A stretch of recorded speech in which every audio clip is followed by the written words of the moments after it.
నేను చాలా గ్రేట్గా ఫీల్ అవుతాను. అది దినదినానికి వృద్ధి చెందుతూ P3, P4, ఈడీ 3 యూనియన్లు కలిపి 250 వరకు చేయడం జరిగింది. దురదృష్టవశాత్తు మన ఈడీకి రికగ్నైజ్ తీసేయటం జరిగింది.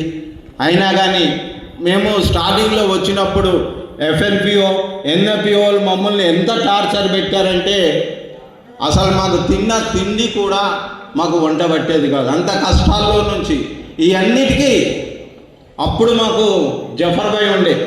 ఆ జఫర్ భాయే మాకు అండగా ఉండి ఆల్ ఇండియా దగ్గర నుంచి రికగ్నైజ్ తీసుకొచ్చి 2 సంవత్సరాలు మేము ఎంత కష్టపడ్డామో దానికి ఆయనకు మా కష్టానికి ఫలితానికి మాకు అందించారు. ఆయన పరలోకంలో ఉన్నారు. ఎక్కడున్నా కానీ మనశ్శాంతి ఆయనకి ఇవ్వాలని, ఈ గ్రేట్నెస్ అంతా ఆయనకే చెందాలని కోరుకుంటాం. దాని తర్వాత 4 పర్యాలుగా 3 పర్యాలు అయిపోయినాయి. 2 పర్యాలు బేగ్గర్ చేశారు.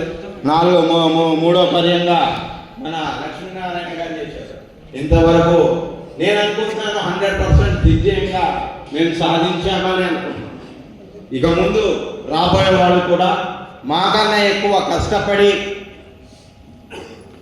అభివృద్ధి చేస్తారని ఆశిస్తూ ఈ అవకాశం ఇచ్చిన మీకు మరి పెద్దలకి ధన్యవాదాలు తెలుపుతూ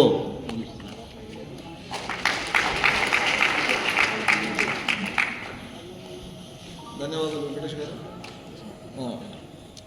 అలాగే ఈ యొక్క కార్యక్రమాన్ని ఉద్దేశించి మన BJDKS సర్కిల్ ప్రెసిడెంట్ వారిని మాట్లాడాల్సిందిగా, సమీలా ఖాన్ గారిని మాట్లాడాల్సిందిగా కోరుతున్నాను.